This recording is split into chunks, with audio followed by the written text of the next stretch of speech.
Question 13 देखिए। अब question 13 में हमें क्या दिया है, limit x tend to 0 sine ax by bx। अगर मैं यहाँ पर x को 0 से अप्रोच करवाता हूँ तो साइन 0 की वैल्यू क्या होती है, 0 डिवाइड में x इंटू बी क्या हो जाएगा, x की जगह 0 रखेंगे तो 0 इंटू बी 0। हमें यहाँ पर भी 0/0 फॉर्म मिल रही है। इसको सोल्व करने के लिए सबसे पहले मैं ये b है, b को बाहर निकाल लेता हूँ। b को बाहर निकाल लेता हूँ तो limit x tend to 0, b है, b को मैं बाहर निकाल लेता हूँ लिमिट से तो 1/b sine ax by x। Okay, अब देखिए यहाँ पर तो एंगल में क्या है ax, लेकिन यहाँ पर क्या है सिंपल x, इसीलिए इसको मैं मल्टीप्लाई कर देता हूँ, a से मल्टीप्लाई और a से डिवाइड कर देता हूँ।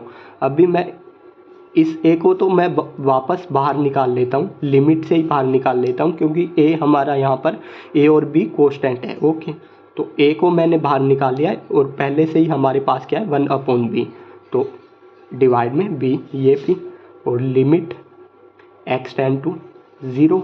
अब क्या ऊपर क्या बचेगा हमारा साइन ax डिवाइड में भी a इंटू एक्स, तो ax।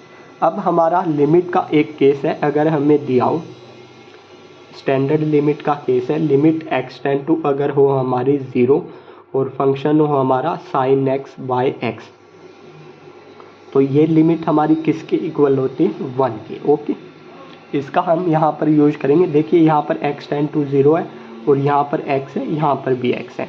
जब हमारा x 0 को अप्रोच कराए तो ax है, ax भी हमारा किसको अप्रोच करेगा 0 को ही।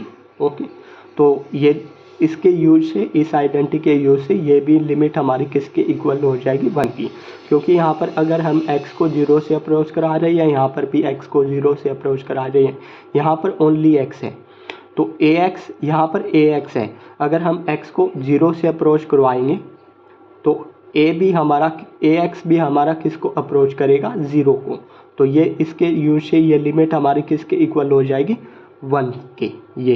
ओके, तो a बाय बी इंटू ये लिमिट हमारी किसके इक्वल है 1 के, तो आंसर हमें क्या मिल रहा है a बाय बी, यही हमारा रिक्वायर्ड आंसर है। तो ये लिमिट हमारी किसके इक्वल है a बाय बी के। ओके, इसी के साथ हमारा क्वेश्चन 13 कंप्लीट हुआ।